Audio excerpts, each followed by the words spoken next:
भारत में निम्नलिखित में से कौन सी न्यूट्रिशनल प्रॉब्लम इन्फर्ट और प्री स्कूल चिल्ड्रन में कॉमन है?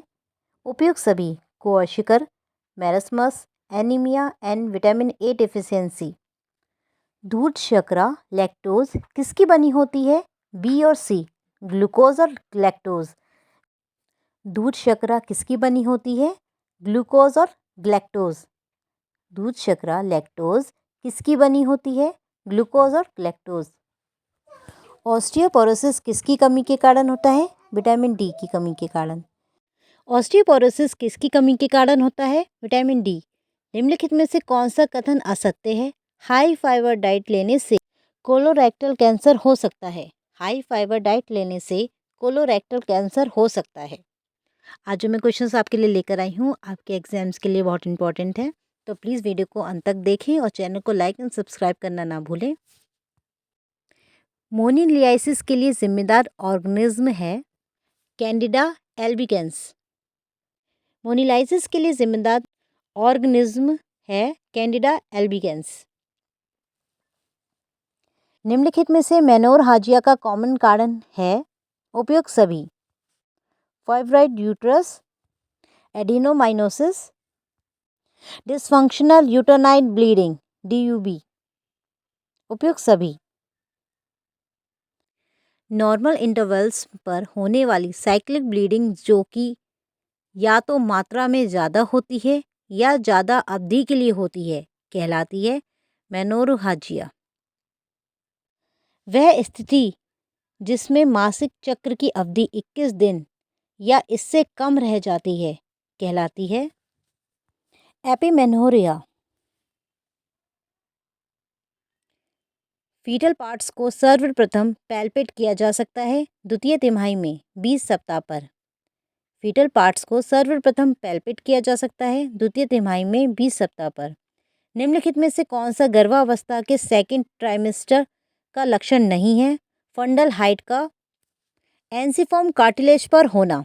निम्नलिखित में से कौन सा गर्भावस्था का सेकंड ट्राइमेस्टर का लक्षण नहीं है?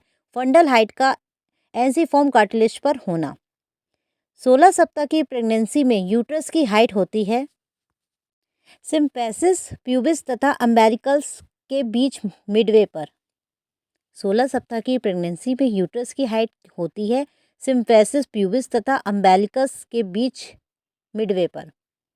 मूत्र जिसमें HCG उपस्थित होता है महत्वपूर्ण लक्षण है गर्भावस्था का।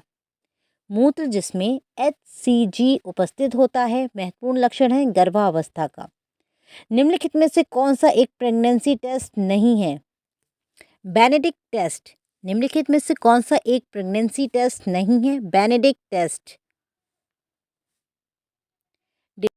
डिलीवरी के बाद कौन सी दवाई लैक्टेशन को सप्रेस करने के लिए दी जाती है? उपयुक्त सभी: एस्ट्रोजन एवं प्रोजेस्टेरोन, टेस्टोस्टेरोन और बोमोक्रिप्टिन। ये सारी दवाइयाँ उपयुक्त सभी लैक्टेशन को सप्रेस करने के लिए दी जाती हैं।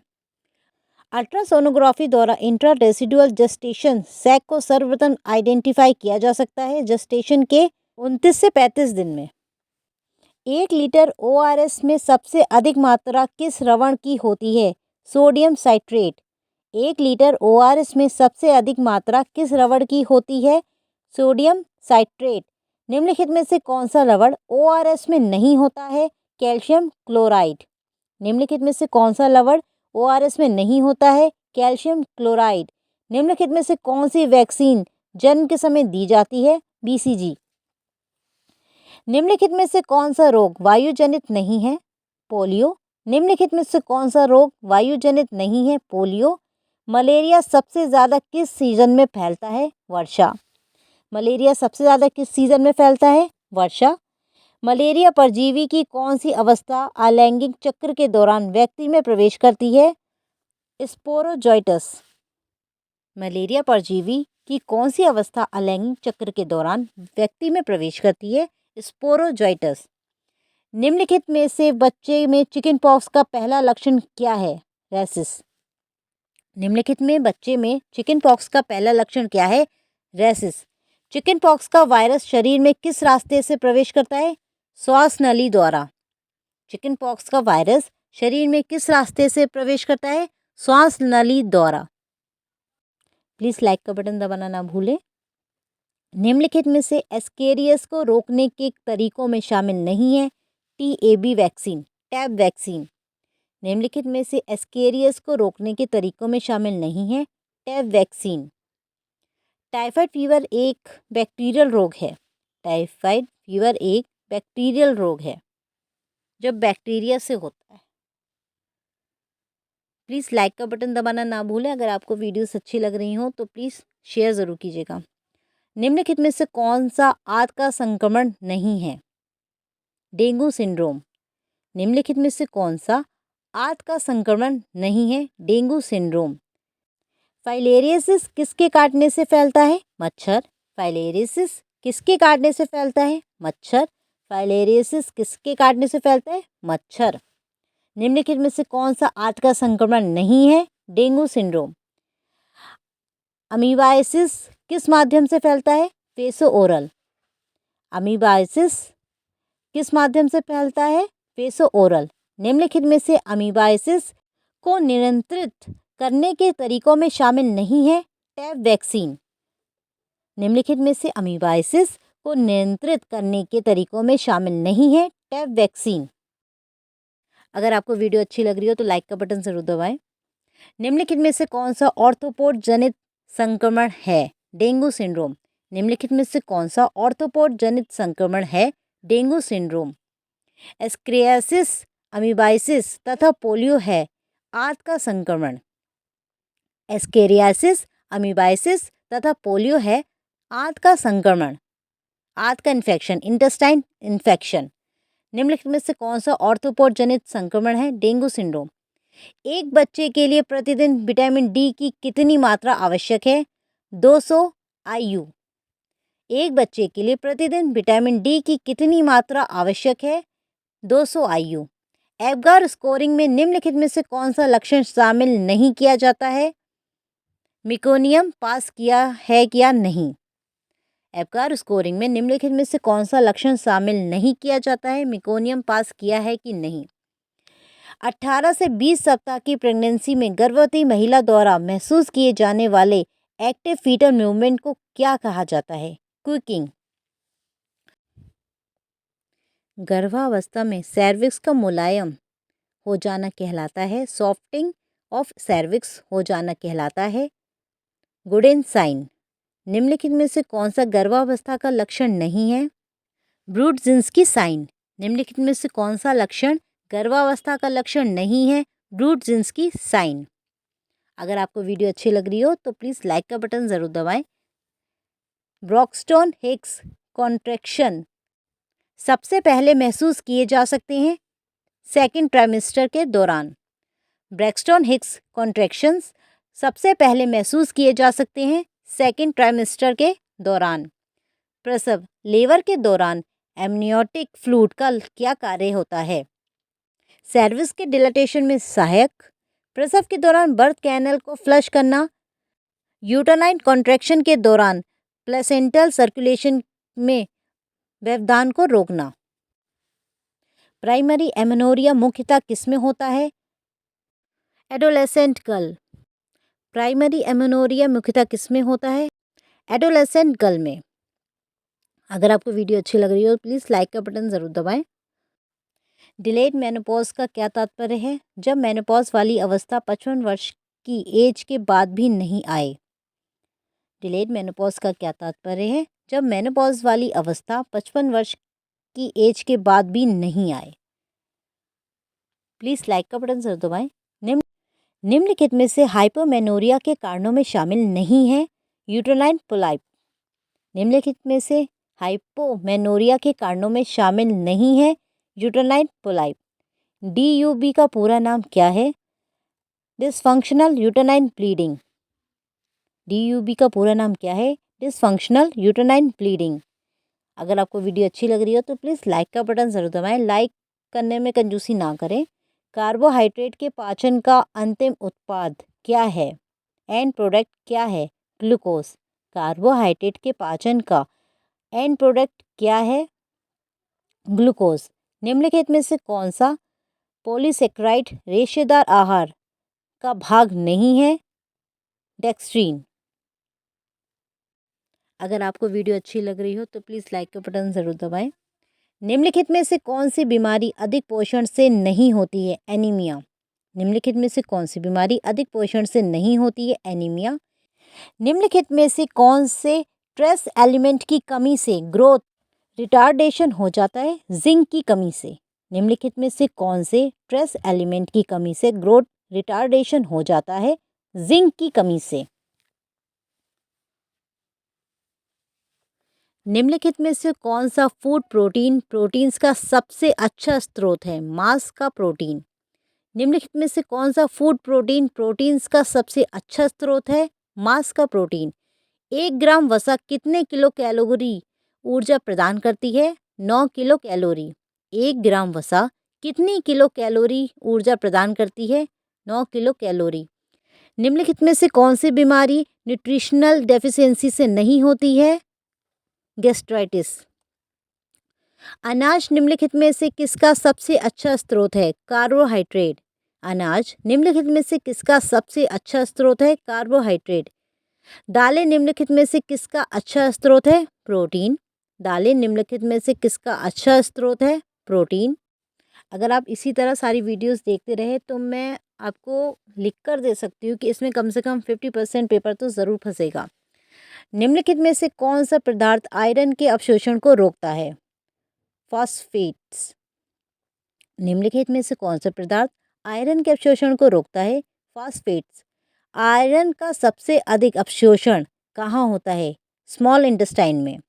आयरन का सबसे अधिक अवशोषण कहाँ होता है? स्मॉल इंटेस्टाइन में। प्लीज़ वीडियो को लाइक ज़रूर कीजिए। निम्नलिखित में से किस भोजन में आयरन सबसे अधिक होता है? हरी पत्तेदार सब्जियां। निम्नलिखित में से किस भोजन में आयरन सबसे अधिक होता है? हरे पत्तेदार सब्जियां। निम्नलिखित में से कौन सा पदार्थ आयरन का अवशोषण को बढ़ाता है? Vitamin C. निम्नलिखित में से कौन सा पदार्थ आयरन के अवशोषण को बढ़ाता है? Vitamin C. और निम्नलिखित में से किस भोजन में आयरन सबसे ज़्यादा होता है? हरी पत्तेदार सब्जियां। वह स्थिति जिसमें ब्लीडिंग इतनी अनियमित एवं अत्यधिक होती है कि मासिक धर्म को पहचान पाना भी मुश्किल होता है कहलाती है हाइपरमेनोरिया। हाइपरमेनोरिया। वह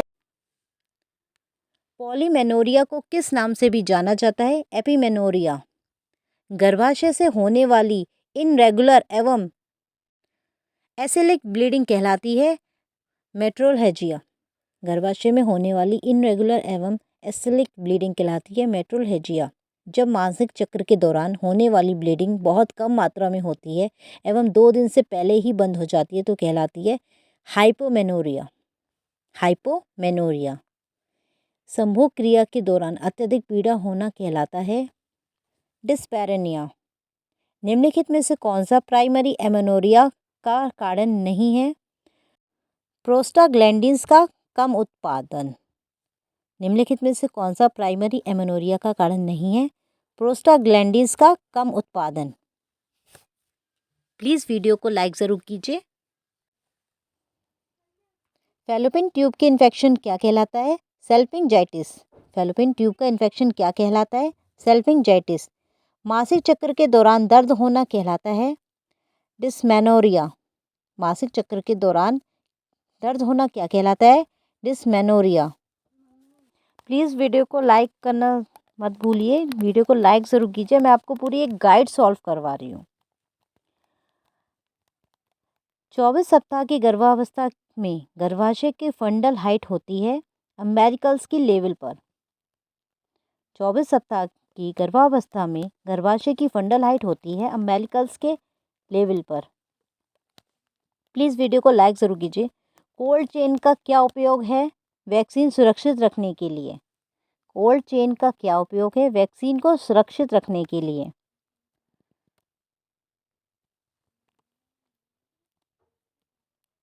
टाइफाइड एवं कोलेरा के टीके किस प्रकार के टीके हैं? किल्ड। टाइफाइड एवं कोलेरा के टीके किस प्रकार के टीके हैं? किल्ड। निम्नलिखित में से कौन सी कंबाइंड वैक्सीन नहीं है? ओपीवी।